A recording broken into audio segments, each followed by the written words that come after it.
Hello সবাইকে, আজকের ভিডিওতে সবাইকে স্বাগতম। আজকের ভিডিওতে আপনাদেরকে দেখাবো আপনারা এনামেল পেইন্ট রঙে কতটুকু পরিমাণে থিনার দিবেন এবং কিভাবে রং করলে রংটা দীর্ঘস্থায়ী হবে এবং বছরের পরে বছর টেকসই থাকবে। তো অনেকেই আপনারা জানেন না যে রঙে কতটুকু পরিমাণে থিনার ব্যবহার করতে হয়। আপনারা হয়তো চাচ্ছেন আপনার বাড়িতে ছোট ছোট কাজগুলো আপনারা নিজেরাই করতে, কিন্তু রঙে থিনার মেশানোর জন্য কতটুকু পরিমাণে থিনার দিতে হয় এটা জানেন না, সেজন্য আপনারা করতে পারছেন না। তো আজকের ভিডিওটা যদি আপনারা সম্পূর্ণ দেখেন তাহলে আপনারা নিজের বাড়ির ছোট ছোট কাজগুলো আপনারা নিজেরাই করে নিতে পারবেন। তো চলুন দেখা যাক, প্র্যাকটিক্যালি দেখা যাক। তো প্রথমে আমি এই 1 লিটারের কৌটাটা খুলে নিচ্ছি।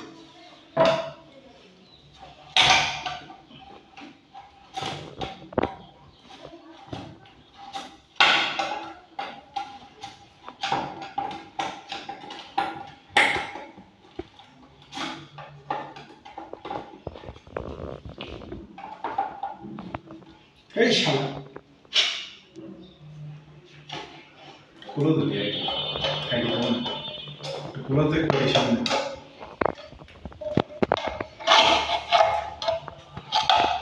তো প্রথমে আমি কোটাটা খুলে নিচ্ছি। এখন আমি আপনাদেরকে দেখাবো কতটুকু পরিমাণে থিনার দিতে হয়, ব্যবহার করতে হয়।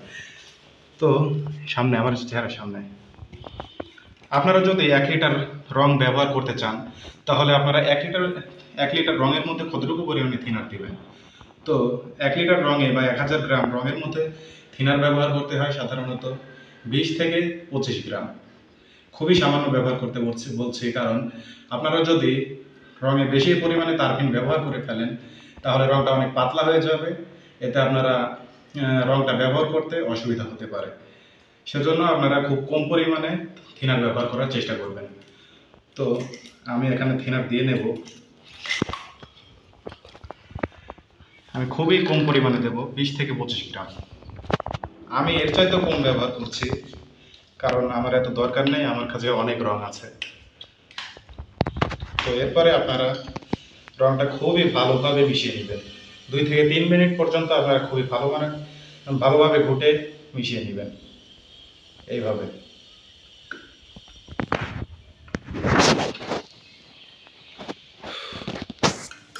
তারপরে মিশিয়ে নেওয়ার পরে আপনারা একটা অন্য পাত্রের মধ্যে রংটা ঢেলে নিয়ে আপনারা নির্দিষ্ট স্থানে প্রয়োগ করবেন বা ব্যবহার করবেন।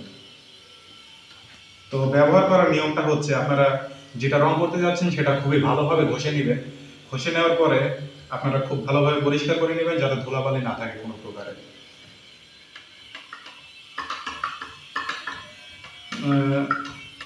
তারপরে আপনার মোছা হয়ে গেলে আপনারা পেন্সিল রোলার অথবা ব্রাশ দিয়ে সেটা প্রয়োগ করবেন। প্রথমে পাতলা স্তরে লাগাবেন, পরে 6 থেকে 7 ঘন্টা পরে শুকানোর পরে আপনারা দ্বিতীয় স্তর লাগাবেন। দ্বিতীয় স্তরে আর একটু মোটা করে লাগানোর চেষ্টা করবেন, এতে রংটা দীর্ঘস্থায়ী হবে এবং বছরের পরে বছর টেকসই থাকবে। তো আমি এটা গুলিয়ে নেওয়ার পরে মারার বিষয়টা আমি আপনাদেরকে দেখাবো কিভাবে পেন্সিল রোলার এবং ব্রাশ দিয়ে ঢেলে রংটা মারতে হয়।